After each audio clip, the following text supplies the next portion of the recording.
Good evening, everyone. Welcome to Ask Grit, episode number 37. Today we have Jaswinder from the Melbourne office. He's a property manager. He will be focusing on property management related questions. This is a weekly program, which is a live stream, which we do every single week. We have been doing for the past 37 weeks. In fact, intention of this program is to add value to you by answering day-to-day questions by our investors on the previous week. By listening to that, you might get some answers to some of the burning questions you might have, and it's been quite valuable to our clients. Thanks for joining, Jacinda. How are you doing? Yeah, good, Naveen. How are you? Very good, very good. Doing well. Yep. Okay, what have you got today? All right, Naveen. Yeah, my first question is, what is the procedure to rent out a property? What is the process to rent out a property? Okay.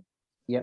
So the first step is once we agree on all the terms, we sign a management authority with the landlord of the property and the agent.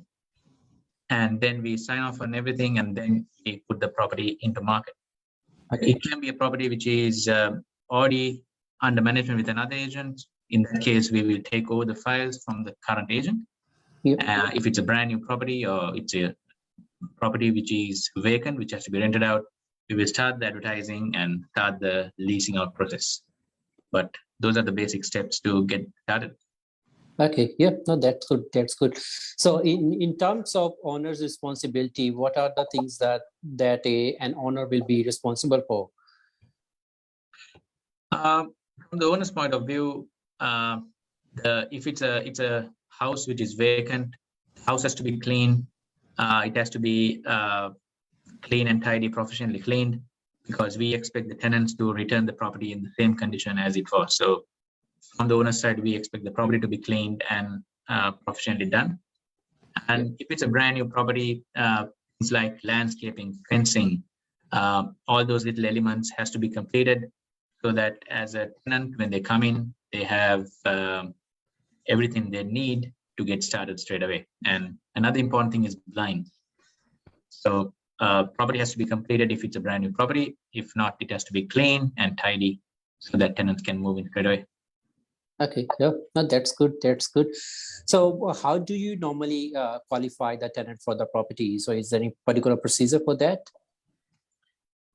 Yeah, that's a very good question. The qualification of tenants, there are some suburbs there where there's so much of demand in terms of rentals.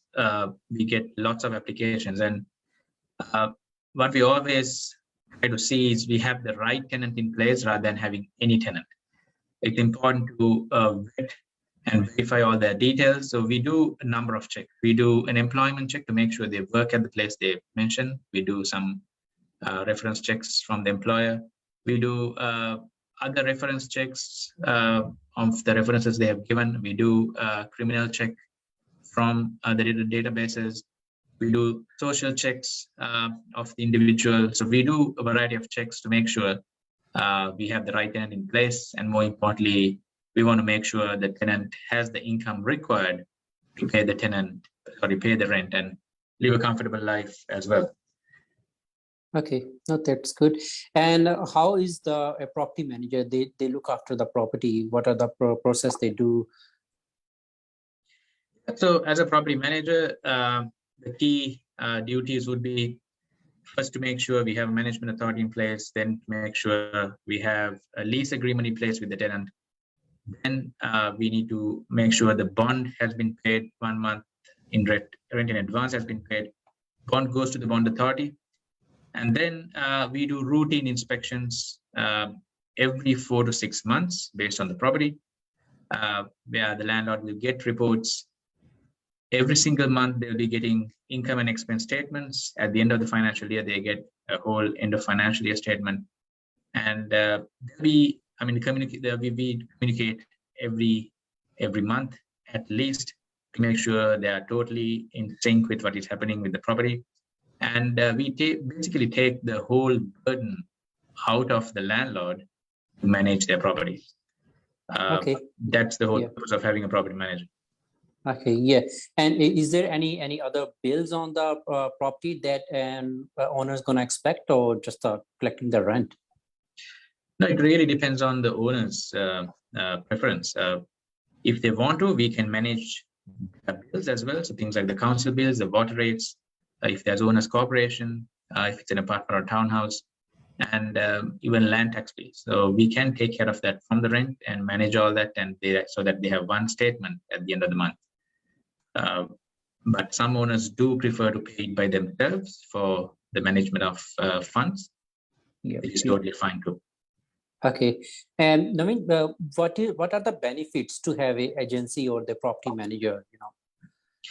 Yeah, I love that question. Why property manager? Why can't Why? I? Yeah, yeah, Yeah, I think everyone is busy in their own lives, and especially an investor, they really don't have time to go after the tenant, collect the rent, pay the bills.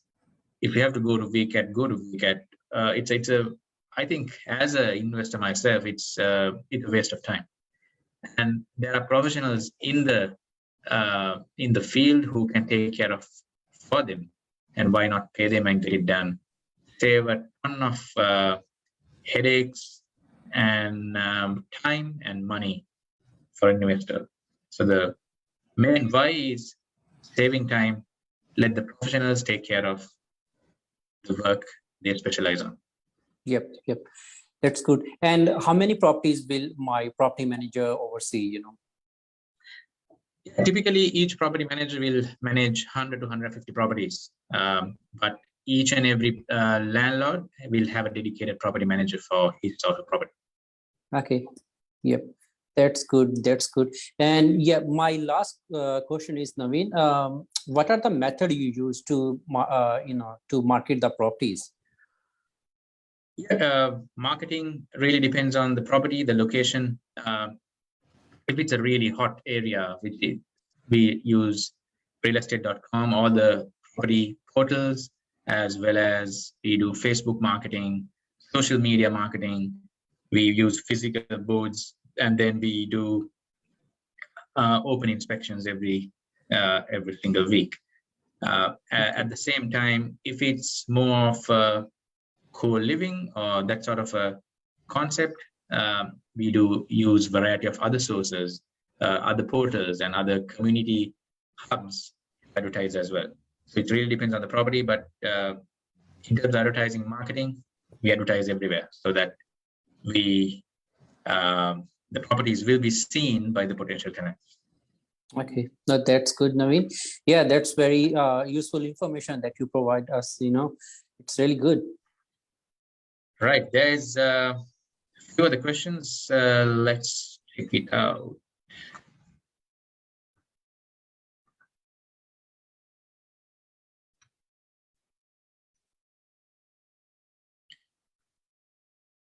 What are the typical property management fees in Queensland?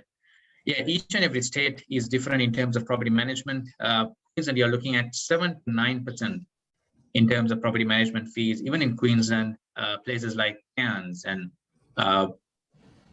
touristy destinations, you'll be paying a higher management fee. But typically 7 to 8% is in Brisbane. So you're looking at 7 to 9% if you look at Queensland,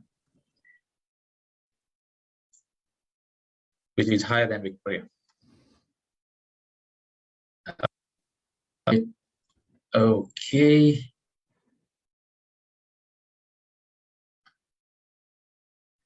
Okay, it's a good one. The question is, if my tenant does not pay the rent, what is the process to collect the rent from him or her? That's a good question. Yeah, so if the tenant has not paid the rent, typically in about 2 weeks' time, we send something called a notice to vacate. Meaning we don't just send that straight away without talking to them. We talk to them so frequently. If there's no response, we have no option but to send the notice to vacate. Typically, 98% of the tenants would pay the rent if they are facing a high financial hardship. We discuss with the owners and then come up with a payment plan if that is possible. If we cannot come to a mutual understanding, The next step would be to apply for VCAT. VCAT is a Victorian tribunal that is in Victoria. Each state has their own tribunal where one of the property managers will go there, tenant has to come there. It's a mini hearing where the judge will make a decision on what has to be done. There has been instances where a judge has ordered the tenant has to vacate. And in that case, tenant has to vacate. And if the tenant does not vacate, again, is that one person who might not go. Again, the next step would be you need to get a warrant issued by VCAT. Take the police along with us, and then tenants will be evicted. That would be the worst case scenario.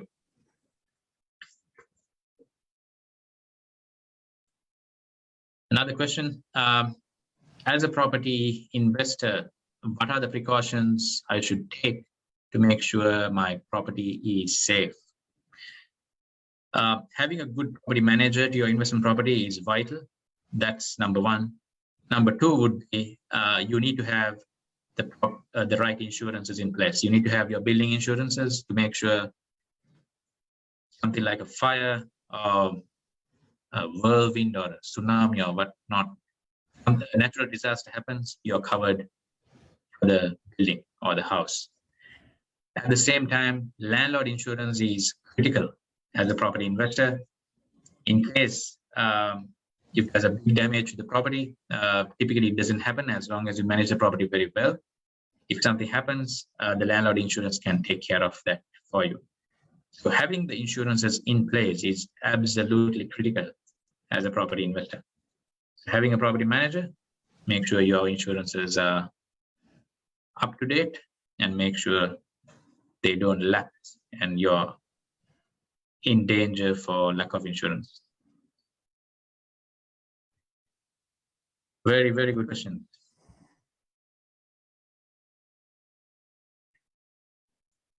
Another question, Sundar.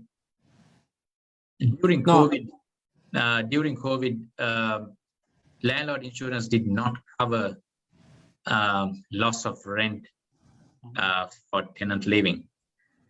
Is it still the case? You're absolutely right. Most of the landlord insurances did not cover that.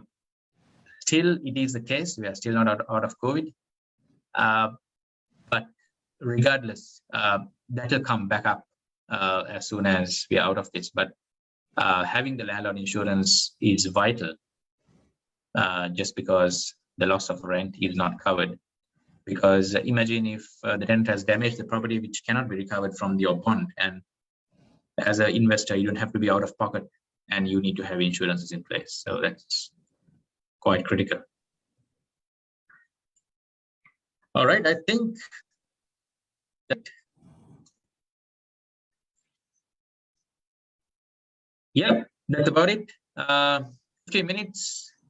This is how we like it, short and sweet. Hope this was useful.